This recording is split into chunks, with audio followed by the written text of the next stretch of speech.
there guys, and welcome back to Football Manager 2015 with our Brighton and Hove Albion save. As you may know from the previous episode, and if you haven't watched it, then I suggest you go and watch it because it was a very good episode in my opinion, you know, it was pretty good. But without further ado guys, we are in the Premier League. Now, finally, and to be honest, I was really worried that we weren't actually going to get the final goal that we needed, but it did come. We got it, and we're through to the Premier League this year. It's going to be a very tough year for us, don't get me wrong. The Premier League obviously has a lot of quality teams with the Chelseas, Liverpools. Even the lower teams are pretty good. Even QPR, Southampton, Tottenham, all those kind of teams are great great clubs really, with decent players.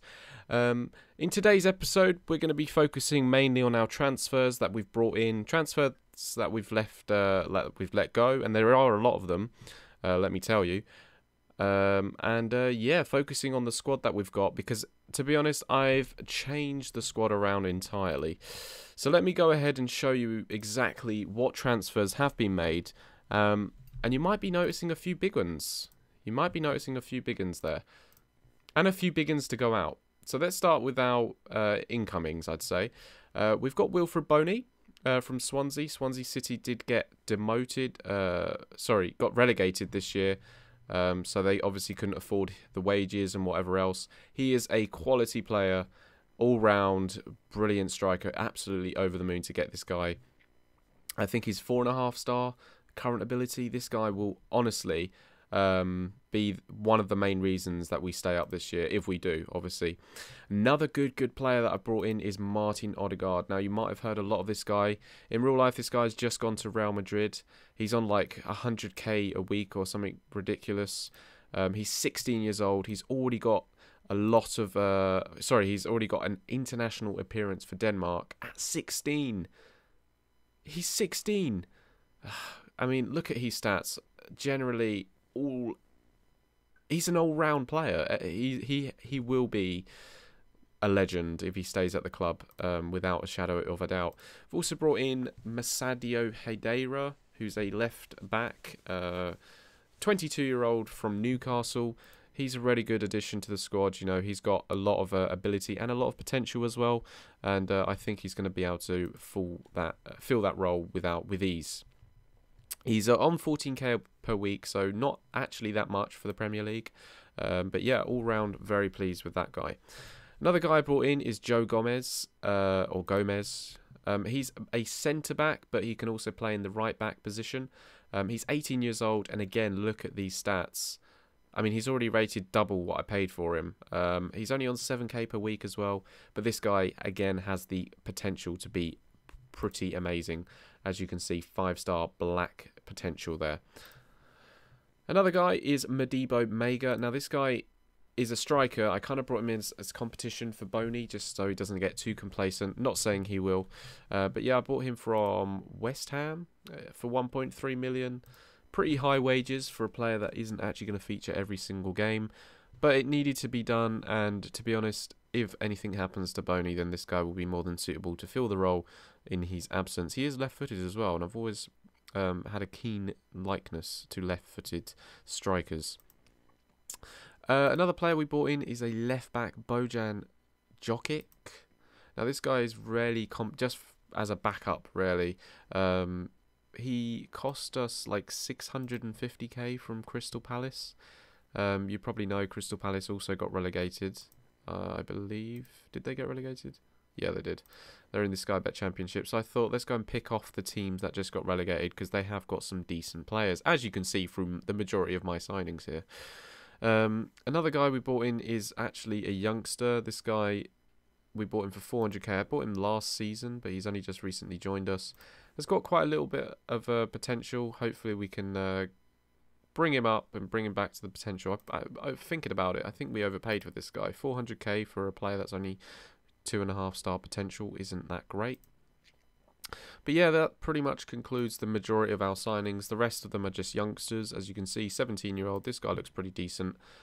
He's a Welsh young international. He's got 2 under 21 caps. pretty good. He'd probably go out on loan for us this season. I'm not 100% sure just yet. But anyway, going on to our outgoings. And there are a few big ones. You can probably notice a few big names there that featured for us last season. Danny Holler, Sam Baldock and Chris O'Grady. 2 of which are going to Burnley. So you might be thinking that we're fueling our competitors here. But ideally, we've got Wilfred Boney. I mean, these guys are not going to come anywhere near Wilfred Boney. The potential that Wilfred Boney's got compared to Sam Baldock is crazy. And bearing in mind, we nearly paid the same amount of money for Wilfred Boney compared to Sam Baldock. You know, there's 6 million difference, but Wilfred Boney is better than both players combined, in my opinion. Chris O'Grady was a player I probably shouldn't have sold for such a small fee, as he did score 15 goals for us last season, and he was an overall well-rounded off player, and you could possibly even argue that he would have been an ideal candidate for a backup role. But I didn't actually go with that because I thought I wanted a little bit more quality in depth. And yeah, that's exactly what I did. As you know, Adrian Kalunga went to Nottingham Forest. I told you about this a couple episodes back. But yeah, he did eventually go and he's playing for them now. I'm not sure whether he's a starter for them. But hopefully wish him well in his career as he's quite old now. Just got into the 30s zone. Okay, so you'll probably be noticing a few other players that were featured first team last year.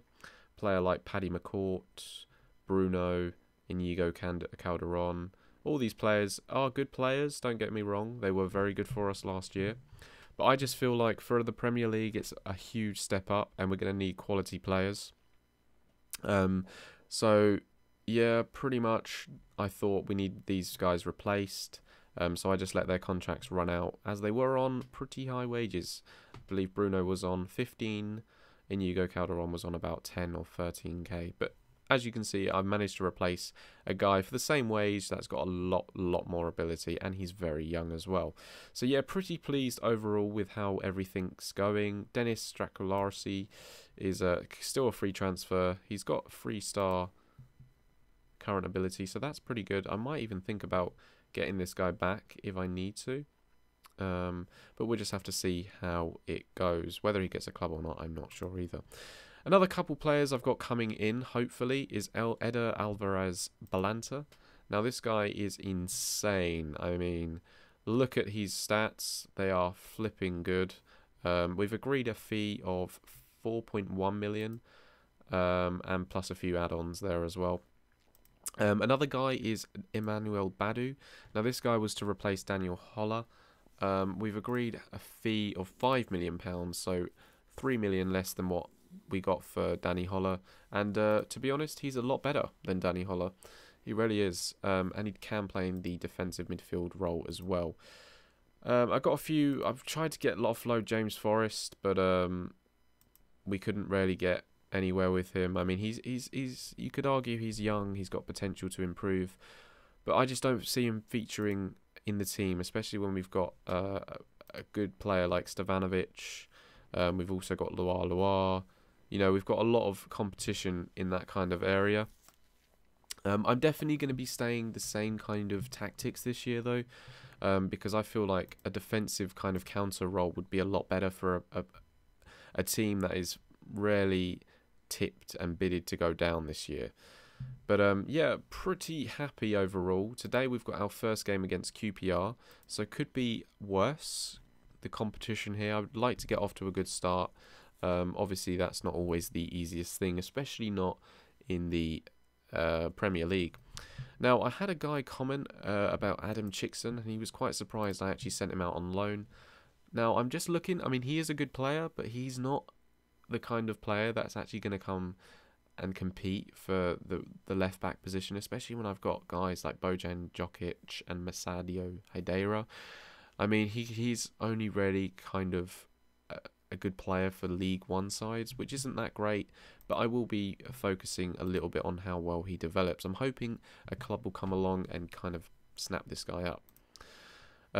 Yes, that's another thing. Another guy I did bring in is this guy here, is Ivan Pires from Udinese. He's a quality right back. He's a lot better than Calderon and Bruno. He's got 3-star current ability. he probably won't improve, but he's going to prove a very decent player for us this year. And hopefully with a few games under his belt, he will be more than enough for that position there. And hopefully I don't have to bring in anyone else to kind of solidify that. Of course, we do have Joe Gomez to challenge him there as well. But Joe Gomez, I'm just going to try and turn into a central defender alongside Balanta. And yeah, it looks also another thing. Boswick is trying to push a move out to Leicester City. I have rejected it thus far because I only got offered 2 million for him. And for a player that, you know, played 45 games for us last season, although we double our money, it's not ideal. He's worth a lot more in my opinion. He's worth at least £4 to £5 million. And unless they come in with a bid, I'm not eager to sell him at all. Okay, so let's go ahead and get into the game and show you exactly what my tactics will be for the upcoming game against QPR. Okay, so unfortunately Wilfred Boney is suspended in this game. I believe he was suspended last season before the end of the year. So we've got Modibo Mega to start for us for the opening game of the Premier League. This year I'm going to be relying on players like Odegaard, Stevanovic and of course Wilfred Boney. If they don't perform, then I can see us lacking behind in the relegation battle. The board have set our initial expectations as a mid-table finish, which is quite surprising for a club that's just gone up. But I suppose it does reflect in the quality that we actually have.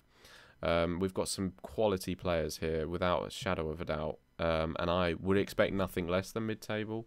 Although there are some key areas which are pretty weak, especially in the goalkeeper roles. You could even argue in the defensive midfield and central midfield positions. But other than that, I'm pretty happy with the squad, and the finances are looking pretty solid as well. And that's obviously going to go up and up because of the TV money we're going to be getting this year.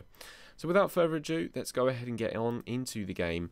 I've got to name some guys here. I'm just going to auto number them because I'm not too bothered on whatever they want to be.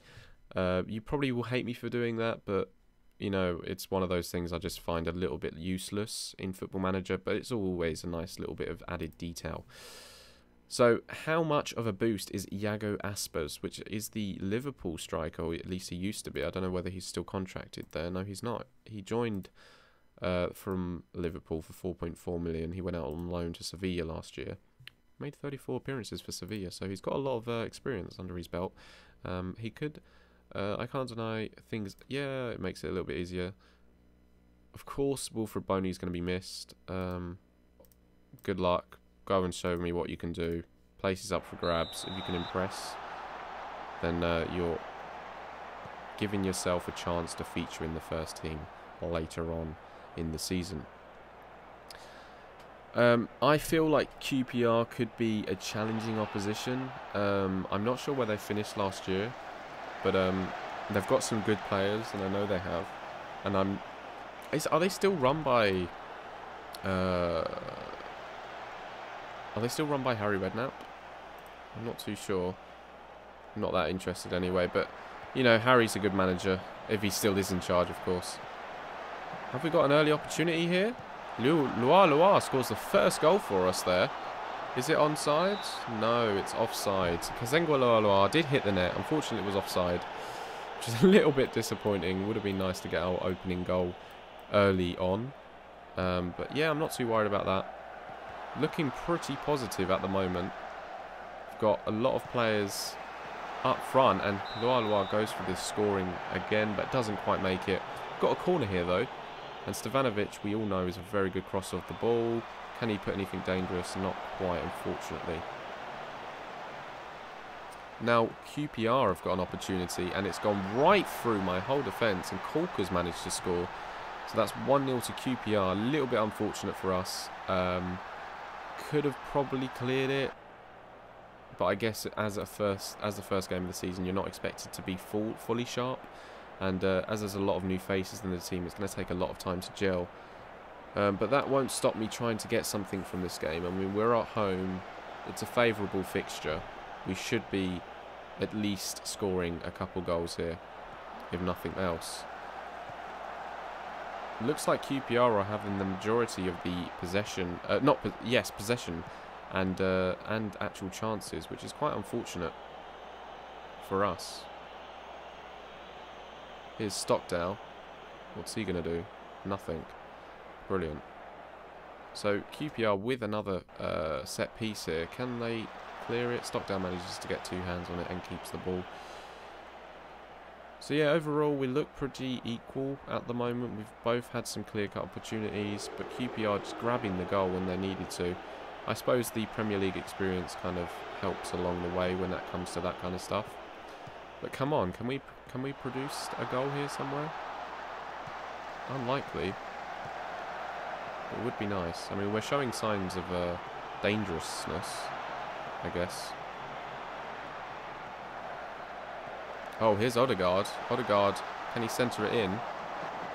No, not quite. It's a corner, though. I suppose that's something. Looks like QPR have got some nice tactic defending there. All working together.